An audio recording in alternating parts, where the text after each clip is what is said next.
banyak jamaah itu bertanya, bagaimana orang tua saya meninggal, cara saya mengkodok sholatnya, sedangkan sholatnya ada setahun, 2 tahun, 3 tahun, bayiyo, repot.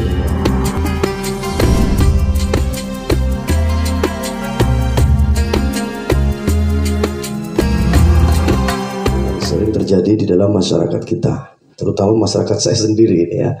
Nah, masyarakat sendiri itu banyak orang-orang, banyak jamaah itu bertanya, bagaimana orang tua saya meninggal, cara saya mengkodok sholatnya, sedangkan sholatnya ada setahun, 2 tahun, 3 tahun, bayiyo, repot ini ya. Ini repot ini.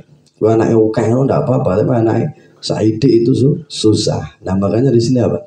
Pentingnya kita menanamkan kepada anak-anak kita mengajarkan sholat 5 waktu, apalagi untuk orang-orang yang berakal khususnya ya, wajibnya kan gitu. Jadi sangat penting mendidik seharian dari anak kecil, mulai anak kita kecil untuk mengajak dewasa itu apa penting untuk mendidik sholat ya. Makanya jangan sampai nanti kalau kita sudah tua banyak yang meninggalkan sholat. Ini juga jadi bahaya juga, ini ngeri itu.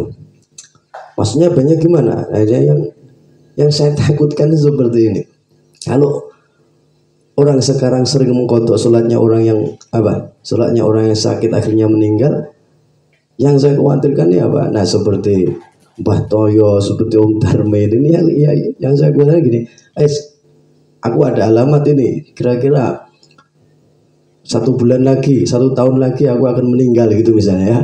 Nah akhirnya apa? Aku wis gak sholat ini, nanti tolong kalau aku meninggal kodokin sholatku, tolong gantiin sholatku, atau apa yang lagi populer juga tolong bayarkan fidyah bagiku di dalam sholatku. Wah ini repotin akhirnya. Nanti khawatirnya banyak orang, dampaknya ini loh, dampaknya orang nggak mau sholat lagi. Akhirnya apa? Karena dia punya tinggalan, dia punya warisan ya. Punya warisan yang nggak punya repotisan apa sih bayar fidyah kan gitu. Nah ini juga susah. Makanya kita harus tahu. Nah, tanya kepada alim ulama, tanya kepada kiai, tanya kepada ustadz yang benar-benar mereka adalah ahli alim fikih ya, ahli hukum di dalam Islam. Itu harus kita tanya, harus rajin, daripada tidak tahu akhirnya kita mengkodok sholat selama satu tahun.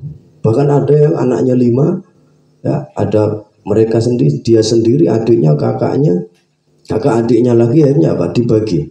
Ada yang maghrib sampai 1 tahun karena mengkodok punya bapaknya. Ada yang isya 1 lagi, subuh 1 lagi, zuhur dan asar. Maka satu-satu karena anaknya 5. Nah ini juga kurang kerjaan. Kadang sholat kita aja itu banyak, kadang kita lalai di waktu kita belum menjalankan sholat, padahal sudah berakal dan berumur, itu pun kita tidak melaksanakan sholat. Mendingan kita kodok sholat kita sendiri yang ketinggalan di masa kita masih hidup. Itu yang fardu, yang saya katakan yang fardu, daripada mengkodok sholatnya orang tua kita atau saudara kita yang sudah meninggal. Nah makanya di sini dikatakan ada yang namanya hakullah, namanya hak adami. Jadi di sini adalah haknya Allah.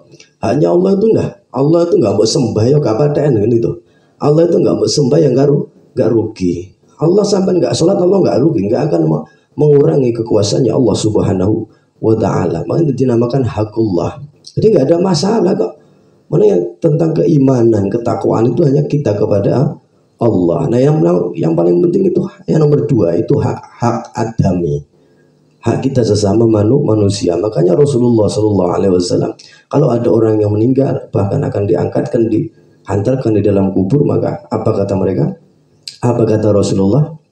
Yang ditanyakan itu bukan bagaimana sholatnya, bagaimana keimanannya, enggak, tapi yang ditanyakan orang ini punya hutang atau enggak kepada orang lain. Itu maksudnya.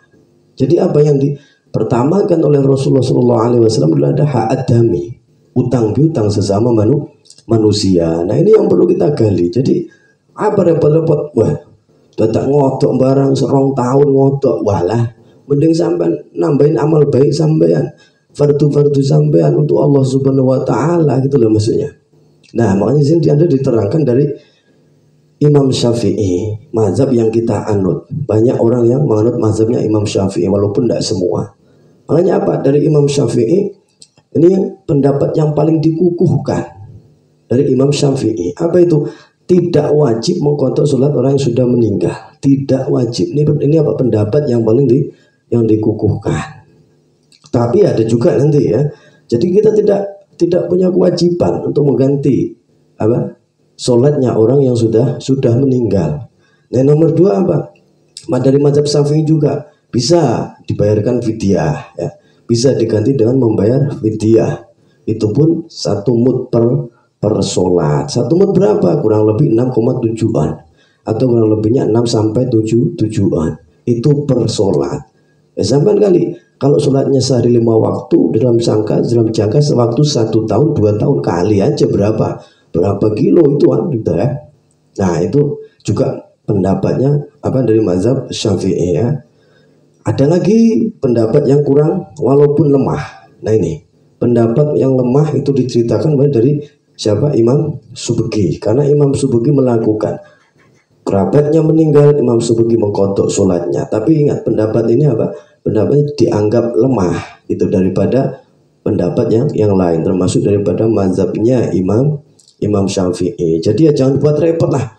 Ini bayangku wong malah gak podo gelem sholat ngejibnya apa ngejibnya supaya sholatnya dikodok kepada yang masih hidup ya. Jadi kita apa? Kita yang penting hak adaminya kita penuhi dulu. Utang piutangnya dari mana? Mungkin dia punya hak waris, mungkin dia punya tinggalan harta benda, itu buat bayar utang piutangnya ya. Walaupun untuk bayar fidyah kok sampean kok ada yang untuk buat bayar dan itu cukup, monggo sampean bayarkan ya. Nah, di sini tidak ada yang memaksa, maksudnya gitu. Kalau sampean mau ambil dari pendapat yang lemah dari Imam Subki, monggo sampean mau mengkodok itulah.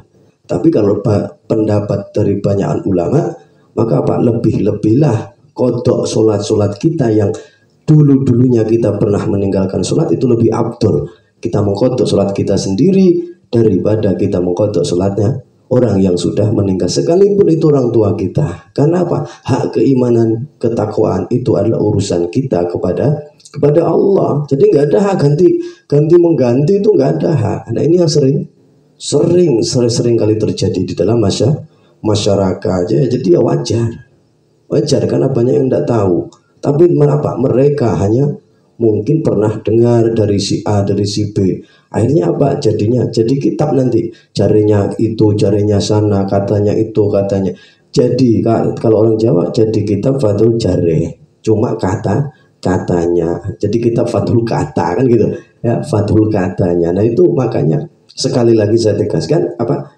Mending sampean tanya kepada alim ulama terdekat sampean, kiai sampean, ustadz sampean, di mana orang-orang yang alim fikih lebih dekat daripada sampean bertanya supaya jelas, dan atas dasar apa yang jelas mereka menjawab dengan hujah-hujah yang sangat kuat gitu ya. Jadi harus dipahami ini ya, jangan sampai menjadikan orang malas menjalankan sholat ya, paham ya.